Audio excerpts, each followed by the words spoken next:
Hi guys, आज मैं आपके साथ ईसीओ का पार्ट 1 डिस्कस करने जा रहा हूँ। ईसीओ जो 9.5 में कवर्ड है, लेवी ऑफ सीजीएसटी सेक्शन 9.5। ठीक है। नाउ अब ये बेसिक डायग्राम आपके सामने है। 9.5 में हमने पढ़ा है कि अगर हम 5 सर्विसेज थ्रू ईसीओ के थ्रू प्रोवाइड करते हैं तो उसका जीएसटी कौन देगा? ईसीओ देगा। ये हम सबने पढ़ा है। अभी उसमें से आज मैं 2 सर्विस की बात करने वाला हूँ इस पार्ट में। धीरे धीरे बाकी सर्विस की हम बात करेंगे। पहला है passenger transportation service and restaurant service except specified premises. तो ये जानते हैं क्या है बेसिकली। तो गाइस आपको थोड़ा इसमें इंटरेक्ट करना है और मेरे क्वेश्चन का आंसर देना है। लेट्स से अपन ने यहाँ पे सप्लाई किया है, 10 लाख रुपए का सप्लाई किया थ्रू ईसीओ। ठीक है। तो पहला क्वेश्चन, इसका जीएसटी कौन भरेगा गवर्नमेंट को? बोलो कौन भरेगा इसका? ऑब्वियसली ईसीओ भरेगा। So GST on 10 lakh, let's say 18%, 1,80,000, ये कौन पे करेगा? ईसीओ पे करेगा। ये हो गया अपना पहला पार्ट, ये हम सबको पता है। ठीक है। तो ईसीओ को 10 लाख पे 18% जीएसटी देना पड़ेगा। उनके लिए रजिस्ट्रेशन भी कंपलसरी है। ईसीओ के लिए रजिस्ट्रेशन क्या है? कंपलसरी। ये हो गया ईसीओ का पहला पार्ट। तो सेकंड पार्ट ये है, ये सप्लायर का कुछ आईटीसी था।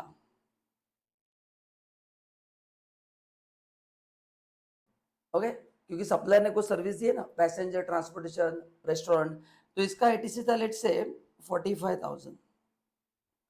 तो पहला क्वेश्चन आप सबके लिए कि इसका सप्लायर को क्रेडिट मिलेगा या नहीं मिलेगा? बताइए क्या लगता है आपको? इसका क्रेडिट नहीं मिलेगा, ये एग्जेम सप्लाई माना जाता है।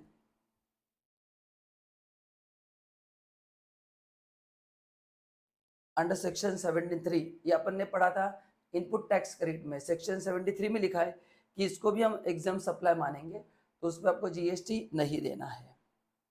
करेक्ट ना? तो ये सप्लायर को उसका आपको क्रेडिट नहीं मिलेगा बिकॉज इस इज अ एग्जाम सप्लाई। इसका जीएसटी कौन देगा? ईसीओ देगा। ये हो गया पहला पार्ट। सेकेंड पार्ट, एज्यूम करो सप्लायर ने डायरेक्टली सर्विस दिया रिसिपेंट को,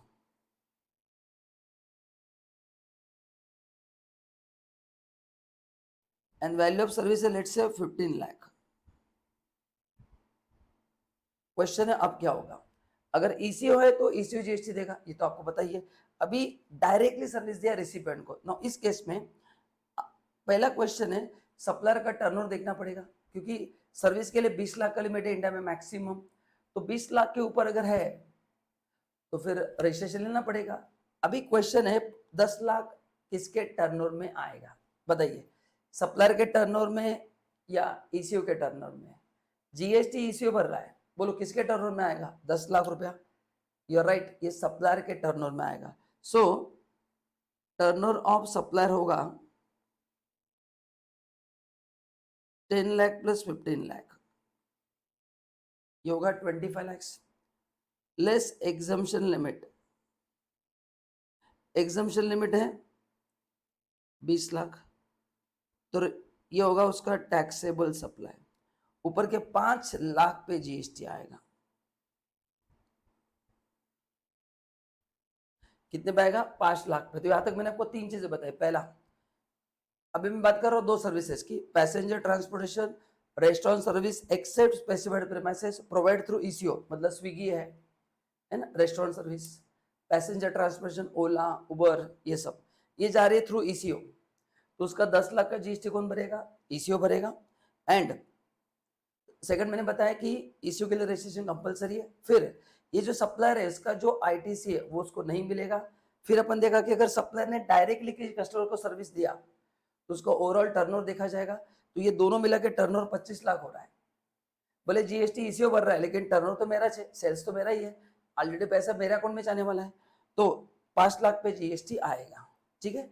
नाउ लास्ट पॉइंट, अभी ईसीओ का कुछ आईटीसी रहेगा कि नहीं बताओ?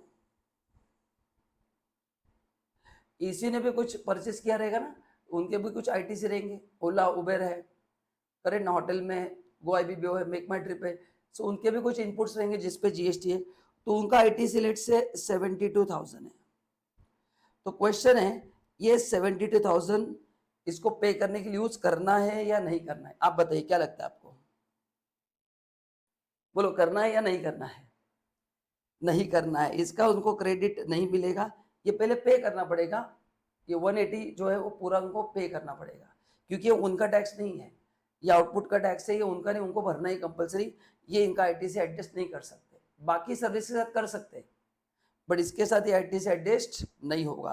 तो गाइस ये जो मैंने आपको पॉइंट्स बताए ये काफी इंपॉर्टेंट है। 4 चीजें आपको ध्यान में रखना है।